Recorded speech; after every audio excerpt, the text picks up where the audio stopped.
Millionaire daughter hadn't speak since birth until the garbage man did the unbelievable. Charles Whitmore had built skyscrapers that touched the clouds, but he couldn't build a single word out of his own daughter's lips. Emma was 6 years old and had never spoken. She wasn't deaf. She wasn't mute. Doctors confirmed her vocal cords were fine. Therapists had tried countless sessions. Charles and his wife Margaret flew her to clinics in New York, Boston, even Zurich. Every expert left with the same helpless sigh. She can speak. She just won't. Margaret's eyes had permanent shadows under them. She doesn't even call me Mama, Charles, she whispered one night, her voice trembling. Do you know what it feels like to carry a child? To wait years for that first word, and it never comes. Charles clenched his jaw, unable to answer. He threw money at the problem, but money had no sound. Their mansion echoed with silence that grew heavier by the day. Emma smiled. Yes. She laughed noiselessly. Yes. But she never spoke. Not a single papa. Not a single I'm here. It was on a Tuesday morning while Charles barked orders on his phone that Emma slipped out the front gate. Margaret screamed when she noticed. Charles, she's gone. Panic seized him. He sprinted outside only to freeze in shock. Emma wasn't lost. She was standing on the sidewalk in front of a man in orange overalls. The garbage man. He wore a helmet, gloves smeared with dirt, hauling a blue trash bag. He was the kind of man Charles barely noticed. The kind of worker invisible to men in suits. But Emma was staring at him with wide eyes. Hey there, princess, the man said, crouching down. His voice was calm, almost playful. He didn't flinch at her silence, didn't pressure her. He just smiled. Emma's lips curled. She giggled. A sound without words, but still a sound. Charles nearly collapsed. Emma, he called, hands on his head. Don't bother him. Come back here. But Emma didn't move. She tilted her head, studying the man as if he carried a secret no one else had. The garbage man set the bag down and tapped it. You know what this is? He asked softly. It's heavy. Like when you carry too many secrets. Emma's eyes locked on him. He chuckled. But if you open it and let it out, it feels lighter. Margaret rushed to the gate, panic in her chest. Charles, he's talking to her. Charles snapped. She doesn't respond. No one can reach her. But Margaret shook her head, clutching his arm. Look, she's listening. Days passed. The garbage truck came every morning, and every morning Emma waited by the gate. She never spoke, but she smiled when she saw him. She pointed at his gloves. She clapped when he lifted the heavy bins. One morning, Margaret approached him nervously. I don't even know your name. Daniel, he said simply. Daniel Hayes. Charles stiffened. Listen, Mr. Hayes, we appreciate your kindness, but my daughter needs professionals, not small talk from strangers. Daniel shrugged.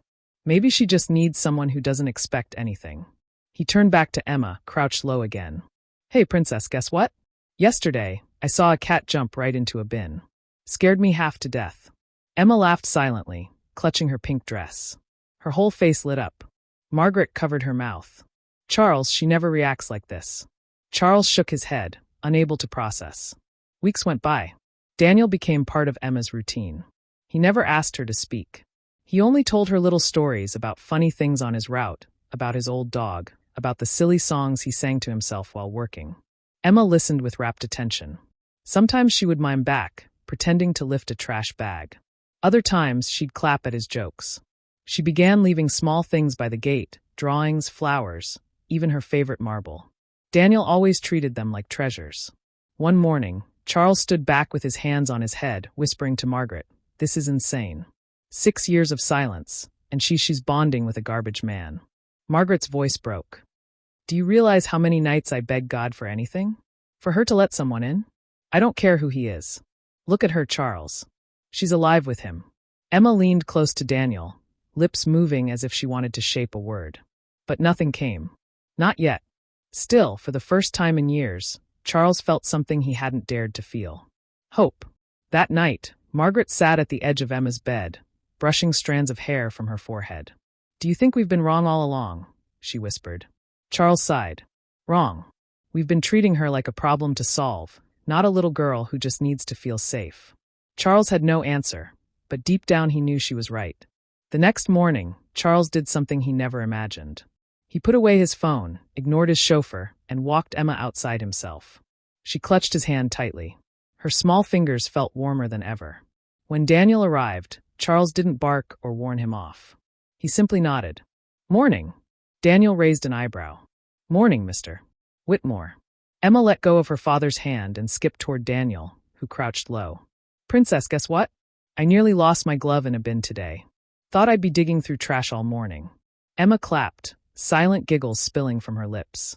Charles watched with quiet awe. Then he surprised himself. He stepped forward, crouched beside Daniel, and said, "Emma, do you know? I almost lost my tie once, got stuck in a revolving door at the hotel." Emma froze. Her wide eyes darted between her father and Daniel. Then she giggled again. Charles swallowed hard. "Maybe because I never told her any." Days turned into weeks. Slowly, Emma's world filled with voices, not her own yet, but voices that cared, voices that shared. Charles read her bedtime stories, not because he believed they would make her talk, but because he wanted her to enjoy them. Margaret sang softly while brushing her hair. They stopped waiting for words and started cherishing smiles.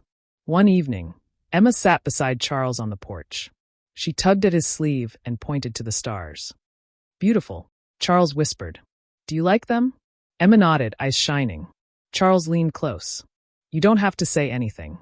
I understand, but inside his heart ached." He wanted to hear her voice just once. The breakthrough came on a warm afternoon. Daniel was finishing his route when Emma came running with a drawing clutched in her hand. She handed it to him. A stick figure in orange beside a stick figure in a pink dress. Above them, a crooked sun beamed. Daniel smiled. "Is this me?" Emma nodded proudly. "And this is you." Another nod. "And what's this?" he asked, pointing to the sun. Emma opened her mouth. For a second, nothing came. Then, barely audible, a whisper. "Happy." The world froze. Charles's knees nearly gave out. "Emma," he choked, tears filling his eyes. Did you just?" Daniel didn't flinch, didn't cheer, didn't pressure her. He simply smiled gently. "That's right, princess." Happy, Emma repeated stronger this time. "Happy." Charles pressed his hands to his face, whispering, "Thank you, God. Thank you." From that day forward, something changed. Not only in Emma, but in all of them. Emma didn't suddenly chatter nonstop. Her words came slowly, shyly, like tiny blossoms in spring.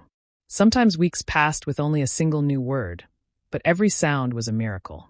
Charles no longer measured progress in contracts or milestones. He measured it in whispers, in laughter, in the way Emma's lips formed Mama one evening and Papa the next. One night, as Emma drifted to sleep, Margaret whispered, "I used to pray for her first word. Now I think I'll pray she never stops smiling like this." Charles kissed his daughter's forehead, tears slipping down his cheeks. "She doesn't need to fill this house with words. She already filled it with life." Margaret squeezed his hand. "And maybe we needed to change. Not her." Weeks later, Daniel stopped by with his usual grin. Charles stepped outside, shook his hand firmly, and said, "You gave us something no amount of money could buy. Not words, hope." "Thank you." Daniel only smiled. "All I did was listen." As the truck rumbled away, Charles looked at his daughter twirling barefoot on the grass. She wasn't broken. She wasn't lost. She was just Emma. And for the first time in years, Charles felt lighter than any empire could make him. He whispered to himself, watching her spin in the sunlight. Sadness will always be there.